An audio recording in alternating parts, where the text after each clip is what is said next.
Ladies and gentlemen, Season 1 Reloaded of Modern Warfare 2 and Warzone 2 is officially upon us. It comes out today at 10 a.m. Pacific Standard Time, but we already have patch notes for the update. It details everything new that is coming to the game with Season 1 Reloaded, including the raid, including shipment, including the Warzone Cup. We're going to be talking about all of that. But on top of this, there is a ton of bug fixes, weapon changes, and things along those lines. So throughout this video, that is what we are going to be looking at. All of these various changes that are happening in the Season 1 Reloaded update, and I must say there are a lot of them. So what we're going to be doing through this is going through all of the patch notes because the patch is not yet live, looking at everything that is there, discussing what is new and what you can expect when the update actually comes out. So without further ado, let's dive into the patch notes. So having a look at the patch notes, it starts out by going over everything that's kind of new within Season 1 Reloaded. But then after that, it dives into the first thing that we have, which is the double XP weekend. So for Sony players, it starts today at 10 a.m. Pacific time when the update goes live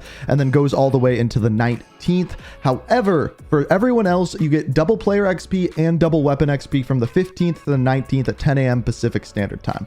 After this, we have Shipment. Shipment is a 6v6 map. It's a very small map. Weapon challenges are going to be the mainstay on this map, and we've kind of talked about this on the channel before, but it is coming back. The next thing is the raid. So the first episode of the raid comes out today, and if you want to jump into the raid, there are 3 ways you can do so. Complete a specific daily challenge either in multiplayer or Spec Ops, and then when you complete that, you get a key, and then you can play the raid on that given day. After this, you can place in the top 20 in any Warzone 2.0 Battle Royale playlist. The easiest one to do this in is obviously quads. Or in DMZ, use the final exfil helicopter with at least 30,000 in cash. That is by far the hardest one to do. The easiest one is just get in the top 20 of a quads game just like that. Once you get in there, there's a raid you can complete. You can earn rewards. You get to see the next portion of the story. And of course, we're going to be diving more into that over the coming days.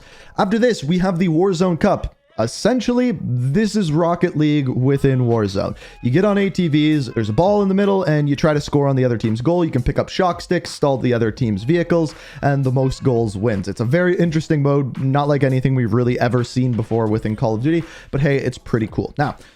Now we dive into the more patch notey part of all of this. So first of all, we have the quality of life changes. A lot of this is to do with double XP tokens.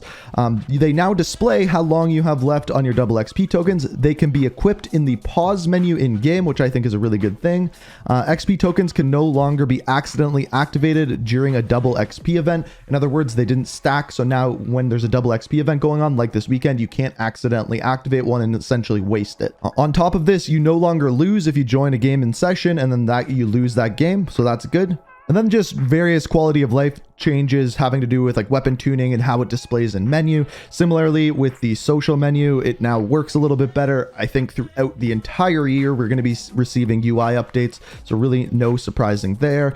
Same with showcases, channels, that kind of thing. It's important to note that the Combat Record 2.0 for Warzone is not coming out within this update. They say we can expect it within Season 2, which is not really a good thing in my opinion. But then we dive into weapon balancing, starting out with the MX9, increased movement speed, ADS speed, and sprint to fire speed on the 32 round mag. So that's specifically for one individual attachment. Then the Kastov 74U, small reduction to close damage range. 3 hits to kill require at least 1 chest hit. So a little bit of a nerf to the Kastov 74U. The Kastov 545, you have increased muzzle velocity, small decrease to hip spread, increased close damage, and increase the chest damage multiplier. That is a big buff for that one there.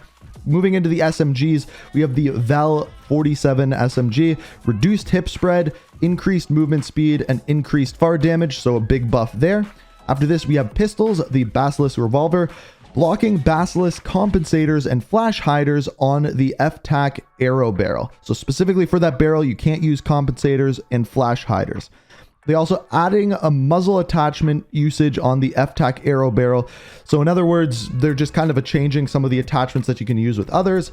On the Desert Eagle, aka the 50GS, you have reduced hip spread, increased one-hit headshot range, increased damage range, increased neck and upper shoulder location damage multipliers, increased bullet velocity, and increased range with the SA long shot.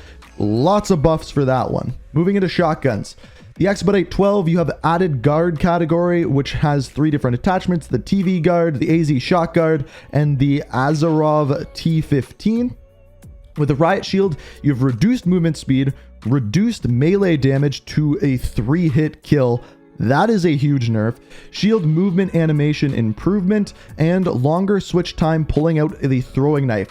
That is a massive nerf to the Riot Shield, which means the challenges are going to be a lot harder. Thankfully, we have shipment, but that 3-hit kill is going to be a pain. And then launchers, we have the Joker. Missile no longer lands out of bounds when targeting a wall on the edge of the map, and improved the thermal readability when aiming in. So really not too many big changes there. But that is all of the weapon changes. There's a lot of them in there, but nothing too big. Nothing that I really think is going to change up the meta. Some of the biggest ones there, I have to say, are the Kastov 545, the Desert Eagle, and of course the Riot Shield. Then we have some vehicle balancing. The first is reduced collision damage taken by the heavy chopper, especially from landing, so you won't blow yourself up nearly as much. Increased health and damage resistance on the UTV. Increased falling damage on the ATV and UTV. Added custom turret rotation speed on the APZ, light tank, and heavy tanks. In other words, they should be different on all 3 now. Increased damage done by AI to both the LTV versions. In other words, AI got a buff. Reduced distance that boats can be brought out of water, and that's essentially all of the big changes. Ally visibility, ally nameplates disappear when enemy is in the direct path of an ally.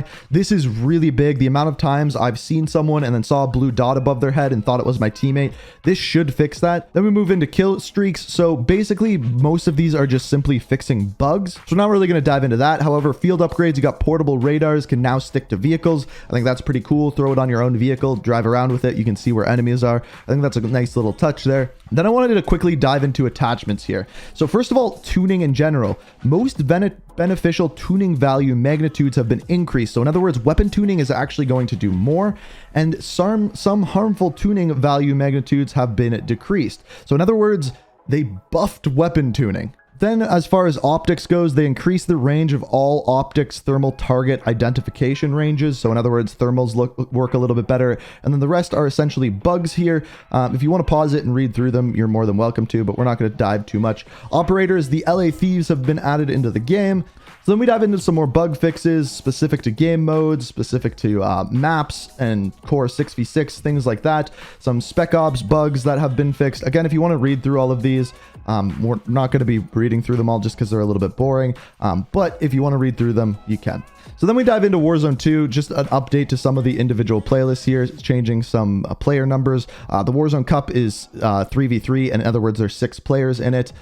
Diving into DMZ, the max players is 60, and assimilation up to 6 players per squad. So in other words, you can join with other teams and have up to 6 players, is I think what they're saying there. Now, as far as the map goes, this is kind of the new thing within DMZ. It is a building called Building 21. Apparently, based off of what we're seeing, it's a laboratory. It's hidden on the map. You have to get access to it. Apparently, this is how you are going to get the new weapon, the Chimera. Once you get in here, you can get the Chimera, then you can extract with it, and that's how you get it. We don't know as of yet if there's a multiplayer challenge to get that weapon, but essentially this is what that building is going to look like. Now, diving into some Stronghold and Black Site stuff, essentially all you need to know from this is that AI has been nerfed. They're not going to nuke you quite as hard as they did before. On top of that, DMZ cash values, general changes to valuable items, and changes to cash rewards for contracts. They don't go into depth as to what those are. Container spawn rates, they increased self revives, gas masks, and field upgrades in first aid kits. They increased plate carriers, backpacks, and field upgrades in weapon stashes. So if you're looking for specific items, that's kind of like the areas where you should look for them. I'm just going to go through and kind of point out some of the bigger changes in here because there's a lot of things that don't really matter. If you want to read through it all, feel free to pause the video. But first of all, bomb drones. Players with 3 armor plates on the outer radius of an explosion will survive. In other words, bomb drones aren't quite as lethal. Another big one is player revive alert. A sound will play to alert nearby players when players have been revived. That's really good. We needed that in the game for sure. They've improved ground loot a little bit, so that was definitely needed. Buy stations, and when you open up items, it won't just all drop in one area. It'll kind of spread out, making it easier to pick up. And then there are just tons and tons and tons of bug fixes. Now, most of these are essentially very specific issues. If you want to read through all of them, the patch notes will be linked down below. But they are just trying to kind of bring the game up to snuff and kind of what we expected from Warzone 1. I'm not going to read through all of these because, as you can see, there are a ton of them. They are very intricate and in-depth, so there's no point in literally going through all of these. But in other words, they've made the game better, and same goes with DMZ. One thing we can expect to see is less dropped games, less crashing, things like that, and less bugs in general. The one thing that this doesn't go much in depth with, and we'll have to wait to see once the update actually comes out, is the Chimera. As I mentioned, the current leak for this is you have to get into building 21 in DMZ and then extract with the Chimera to unlock it. This will work similar to the M13 that we have already seen. However, there may also be a multiplayer challenge. We're waiting to see on that one. But essentially, this is everything that's new. As we get more information on the raid, as we get more information on the Chimera, I will have a video for you guys probably later today. And of course, a story video going over the raid later on this week. So if you're not already, make sure you're subscribed, have notifications on. If you enjoyed the video, hit that like button. Let me know what you think down in the comments. And as always, thank you so much for watching. And until next time, peace out. We are